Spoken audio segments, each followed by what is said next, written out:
Welcome back to Insider Ecom Edge. I am so excited for today's deep dive. Me too. It's going to be a good one. We're talking all about micro-niche mastery. Micro niches, yeah. Have you heard that term before? I have. I've heard it. I feel like It's definitely picking up steam. getting more popular. Yeah. But, a lot of our listeners might not know exactly what it means or why it even matters. For sure. And I think sometimes people hear niche and they think limiting. Yeah, exactly. But today we're going to break down why less is more when it comes to e-commerce success. Absolutely. And I think we have some pretty interesting examples. Oh, yeah, like, those teenagers who built slime empires online? Slime empires, don't underestimate the power of slime. And those luxury dog beds that cost like hundreds of dollars? Yeah, people are willing to spend big bucks for their furry friends. Oh, yeah, so there's definitely money to be made in those micro niches. No doubt about it. So let's start with the basics. Why is this whole micro niche thing becoming such a big deal in e-commerce? Well, think about it. The e-commerce market is like this massive crowded stadium, right? I can see that. Everyone's trying to sell everything. It's hard to even get noticed. Yeah, and even those giant online marketplaces, like everyone knows who I'm talking about. Oh, yeah, the big guys. Even they are struggling to give customers that personal touch that everyone wants these days. They're just too big. It's hard to be everything to everyone. Exactly. So that's where micro niche stores come in. Yeah, they can really fill that gap. They offer deep expertise, personalized service, and a really curated selection. So it's all about specialization, basically. Specialization is the name of the game. But before we go any further, let's make sure everyone's on the same page. Okay, good idea. What exactly do we mean when we say micro niche? All right, so imagine a pyramid at the top. You have the market, like beauty products. Okay, super broad. Way too broad, super competitive. Right. Then you go down one level and you have niches like organic cosmetics. Okay, so still a lot of competition, but getting a little more specific. Much more specific, but you could even go deeper. Even deeper. Okay. To the bottom of the pyramid, that's where the micro niches live. Ooh, getting exciting. Right? So instead of just organic cosmetics, you might have vegan organic lip balms for outdoor enthusiasts. Wow. Okay, that is super specific. Right, now you're talking to a very particular customer with very particular needs. I'm starting to see the appeal here, but can we break down the advantages of this micro niche approach? Yeah, for sure. One of the biggest advantages is reduced competition. Okay, that makes sense. When you're in a micro niche, you're not fighting with thousands of other stores for the same customers. So you're not drowning in a sea of competitors. Exactly. Your marketing efforts can be way more targeted and effective. You're not wasting time trying to reach everyone, right? Exactly. It's all about attracting those highly qualified leads who are actually ready to buy. I like it. Okay, so less competition, more targeted marketing. That's a big one. And because you're so focused, you can really understand your customer. Yeah, get inside their heads. Right. Their pain points, their desires, their aspirations. That makes it easier to build a strong relationship with them. Absolutely. People buy from people and brands they trust and connect with. So it's not just about selling products, it's about building a community. Exactly. It's about creating a tribe of loyal customers who are passionate about your brand. And I bet that also translates to higher conversion rates. Oh, for sure. People are more likely to buy when they feel like a product was made just for them. It's like you're taking away that overwhelm of having too many choices. Exactly. There's actually a study where they found that offering fewer jam varieties increased sales. Really? Less jam, more sales. That's fascinating. It's counterintuitive, but it makes sense people get paralyzed by too many options. So with a micro niche, you're giving them exactly what they want and nothing they don't. That's the sweet spot. I'm sold on the micro niche approach, but let's get down to brass tacks here. Okay, let's do it. How do we actually find that $1 million micro niche that's just waiting to be discovered? All right, first, let's debunk a myth. You don't have to chase the latest trends. Oh, good, because I was worried about that. Jumping on a crowded bandwagon can actually hurt you. Okay, so we're not just looking for what's hot right now. No, it's about finding something that's sustainable, something with long-term potential. So where do we start? Start by looking at the intersection of your passions, your skills, and the problems you see in the world. Okay, so tap into our own experiences. Exactly. What are you passionate about? What unique knowledge do you have? What problems do you wish someone would solve? So it's like turning our own frustrations into opportunities. Exactly. And don't underestimate the power of social listening. Oh yeah, social media is a goldmine of information. It is. Spend time in online communities related to your interests. Like Facebook groups. Reddit forums. All of that, pay attention to what people are saying, what they're complaining about, what they're wishing for. So basically do some real-time market research. Exactly. Look for recurring themes, unmet needs, and product desires. Those are our golden nuggets. Those are the clues to your million-dollar micro niche. Okay, so we've brainstormed some ideas based on our passions and what we're seeing online. Right. But how do we know if these ideas have legs? Yeah, we need to validate them somehow, right? Exactly. And that's where tools like Google Trends and SEMrush come in. Okay, I've heard of those, but I'm not really sure how to use them. They're actually pretty user-friendly. These tools allow you to see how much interest there is in a particular topic. So we can see how many people are searching for keywords related to our niche. Exactly. And you can also see how competitive the market is. So we can see how many other businesses are already operating in that space. Right. You want to find a niche that has decent search volume, but not too much competition. Okay, finding that sweet spot. It's all about balance. You want to make sure there's an audience, but also room for you to carve out your own space. That makes sense. It's like Goldilocks and the Three Bears. Exactly. Not too hot, not too cold, just right. So we found our perfect micro niche. The competition is manageable, and there's a hungry audience waiting to be served. Now it's time to build a store that's designed for maximum impact. Okay, that sounds exciting, but also a little daunting. It doesn't have to be. We'll break it down step by step in the next part of our deep dive. All right, everyone, stay tuned for part 2, where we'll reveal the secrets to building a micro niche store that converts. Can't wait to share all the tips and tricks. We'll be right back after a quick break. See you soon. Welcome back. We're ready to get into the nitty-gritty of building that micro niche store. I'm ready. Let's build this thing. But where do we even start? First things first, you got to choose the right e-commerce platform. Okay, so like Shopify. Shopify is definitely popular and it's a great option for many businesses. But it's not the only game in town, right? Not at all. There are tons of platforms out there, each with its own strengths and weaknesses. So how do we know which one is right for us? You got to think about your specific needs, your budget, the features you need. Okay, so no one-size-fits-all solution. Nope. Every micro niche is unique, and your platform should reflect that.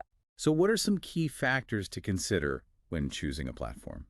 Think about customization options. Do you want to be able to tweak the design and functionality? Yeah, we want our store to have our own unique look and feel. Exactly.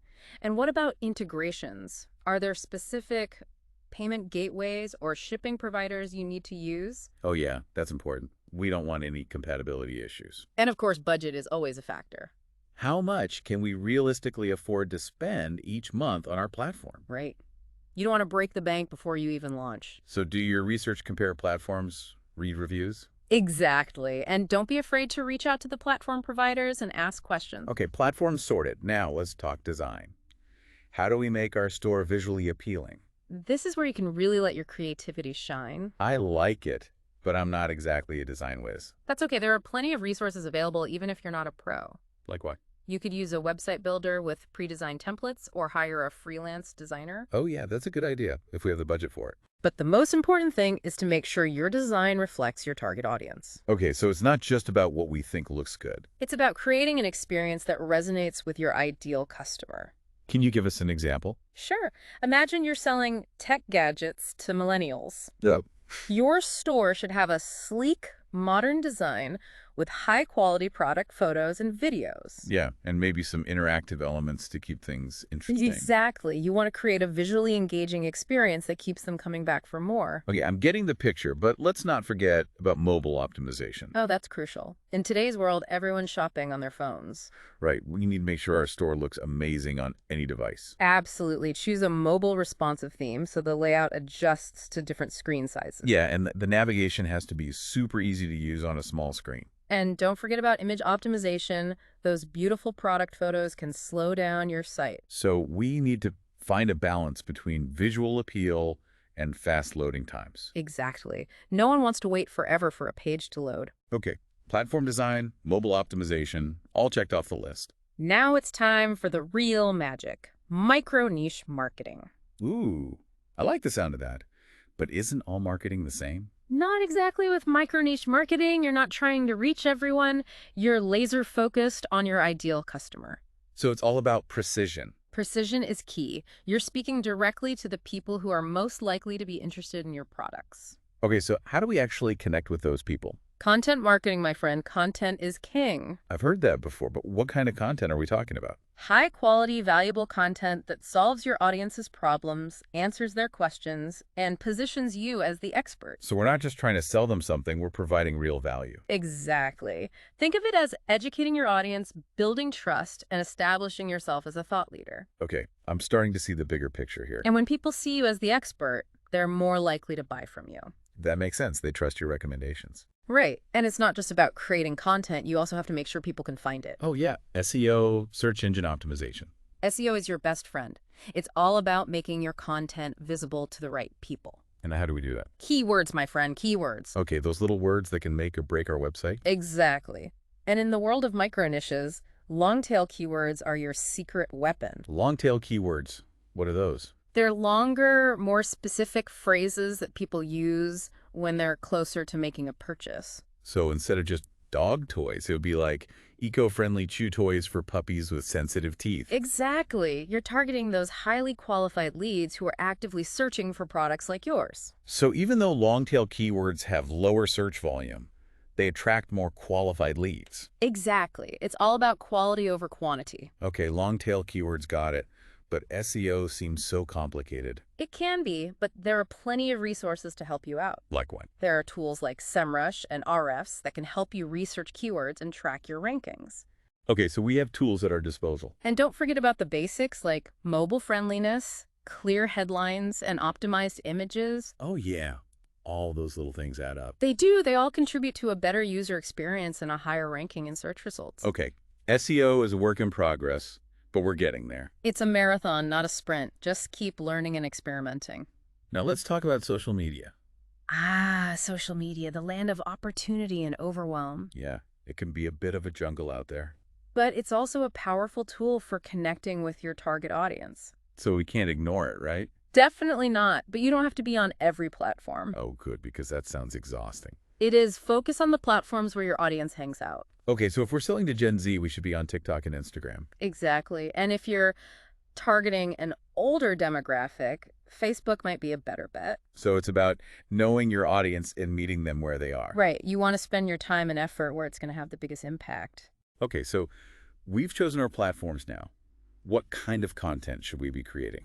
This is where you can really have some fun, be authentic, be creative, and most importantly, be engaging. Okay, so no boring corporate posts. No way. People want to see the real you. They want to connect with your brand on a personal level. So show your personality, tell your story, and let your passion shine through. Exactly. And don't forget to use visuals. People love images and videos. Especially on platforms like Instagram and TikTok. Right. And experiment with different formats like reels, stories, live videos. Keep things fresh and exciting. That's the key to standing out in the crowded world of social media. Okay, we're starting to master this social media game. You're getting it. And the best part is you don't need a huge budget to create amazing content. That's music to my ears. We're all about bootstrapping here. A little creativity and resourcefulness can go a long way. Okay, I'm feeling inspired, but let's address a common concern for micro-niche store owners: limited audience size. Ah, yes, the fear of being too niche. If we're only targeting a small segment of the market, how do we know if we'll have enough customers to be successful? That's a valid concern. But remember, a smaller audience doesn't have to mean smaller profits. Wait, really?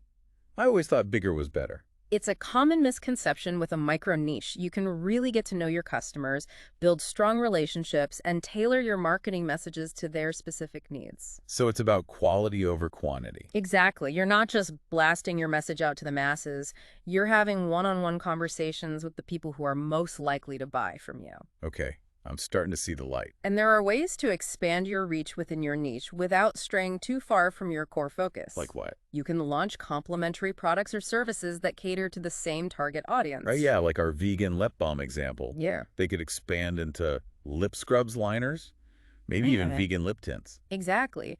You're providing more value to your existing customers and potentially attracting new ones who are interested in those related products. So it's a win-win. And you can also collaborate with other businesses or influencers who target the same audience. So we're leveraging each other's audiences and expanding our reach. Exactly. Cross-promotion is a powerful tool for micro-niche businesses. I love it. It's all about working smarter, not harder. That's the micro-niche mindset. So we've covered a lot of ground here. We have from choosing a platform to mastering SEO and social media. But I think the most important takeaway is that micro-niche success is all about finding that sweet spot where passion, profit, and problem-solving intersect. Couldn't have said it better myself. Now I'm really excited to hear about some real-world examples of micro-niche businesses that are crushing it. Oh, I have some amazing stories lined up for you. Get ready to be inspired. All right, everyone, stay tuned for part 3, where we'll be diving into those inspiring success stories. We'll be right back with the grand finale. All right, everyone, welcome back to Insider Ecom Edge. I'm so pumped for this final part of our deep dive into micro-niche mastery. Me too.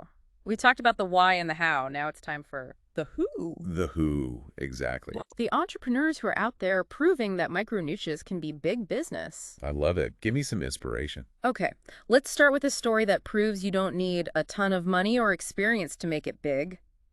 Remember the slime craze a few years back? Oh, yeah, my kids were obsessed. Well, some smart teenagers turned that craze into serious cash.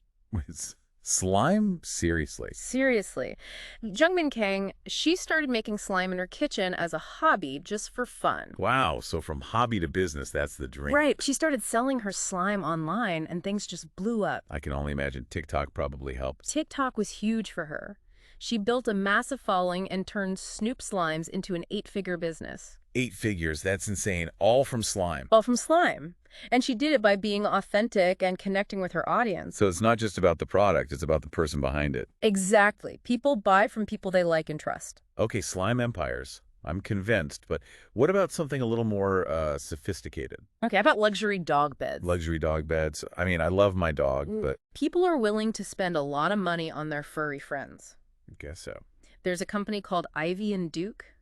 They make these handcrafted, high-end dog beds. Okay, so we're talking top quality. Top quality. They're not trying to compete with the cheap dog beds at the big box stores. So they found a niche, a very specific customer with very specific needs. Exactly. And it's working. They're charging a premium price, and people are happy to pay it. Because their dogs deserve the best, right? Exactly. It's a great example of how a micro niche can be super profitable. Okay, I'm seeing the potential here, Yeah. but let's bring it back to something I can relate to, clothes. Clothes. Okay, I think I have just the story for you. Hit me with it. Have you heard of Spunkware? Spunkware rings a bell. They're an athleisure brand. They started with just one product, basic black workout leggings. Okay, so they kept it simple. Super simple, but high quality. They focused on ethical manufacturing and building a strong community. So they had a clear mission, and they stuck to their values. And it's paid off big time. They've seen incredible growth over the past few years. Wow, from leggings to an empire, that's impressive. It is, and it shows that you don't need a complicated business plan to succeed. Sometimes the simplest ideas are the best. Exactly, and it all comes back to that less is more philosophy. Focus on what you're good at. Find your niche and serve your customers well. That's the recipe for micro niche mastery. So what's the one piece of advice you would give to someone who's thinking about starting a micro niche business? Don't be afraid to go niche. The more specific you are, the better. I love that advice. Find your passion, find your people, and create something amazing. And remember, it's a journey. Enjoy the process, and don't be afraid to make mistakes. Mistakes are just opportunities to learn and grow. Exactly. So get out there, find your micro niche, and build your dream business. We'll be here to cheer you on every step of the way. Thanks for joining us on Insider Ecom Edge. Until next time, happy selling.